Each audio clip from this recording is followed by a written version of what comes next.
నమస్తే అండి, welcome to Rangamanch TV, the seen unseen. ముందుగా మా వీడియో చూస్తున్న ప్రతి ఒక్కరికి మా ఛానల్ తరపు నుంచి మహాశివరాత్రి శుభాకాంక్షలు. ఈ వీడియోలో మహాశివరాత్రి వేళ ఏమేం దానం చేస్తే శివయ్య అనుగ్రహంతో పాటు ఆదాయం, ఐశ్వర్యం లభిస్తుందో తెలుసుకుందాం. హిందూ మతంలో శివ పురాణానికి ఎంతో ప్రాముఖ్యత ఉంది. ప్రతి ఒక్కరూ సంతోషకరమైన జీవితం కోసం శివ పురాణంలో అనేక విషయాలు పేర్కొనబడ్డాయి.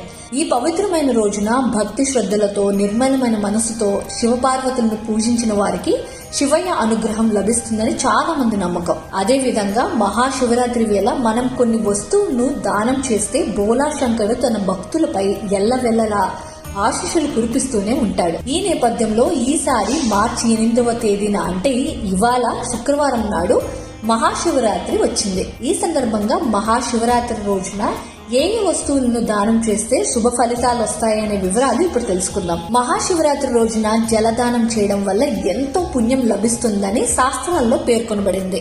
ముఖ్యంగా పాదచారులకు తాగునీరు దానం చేయడం వల్ల, వారి దాహాన్ని తీర్చడం వల్ల అనేక ప్రయోజనాలు ఉన్నాయి. అదే విధంగా గంగాజలం, నల్ల నువ్వులను నీటిలో కలిపి శివలింగానికి అభిషేకం చేయాలి.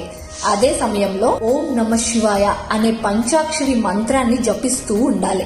ఇలా చేయడం వల్ల మీకు ఆర్థిక ఇబ్బందులు ఉన్న ఉద్యోగాలకు, వ్యాపారాలకు ఉన్న సమస్యలని తొలగిపోతాయి. మీ జీవితంలో ప్రతికూలతల నుంచి ఉపశమనం లభిస్తుంది. సో చూసారుగా, మా వీడియో కనుక మీకు నచ్చినట్టయితే please do like, share and subscribe to our channel. Please follow us for more.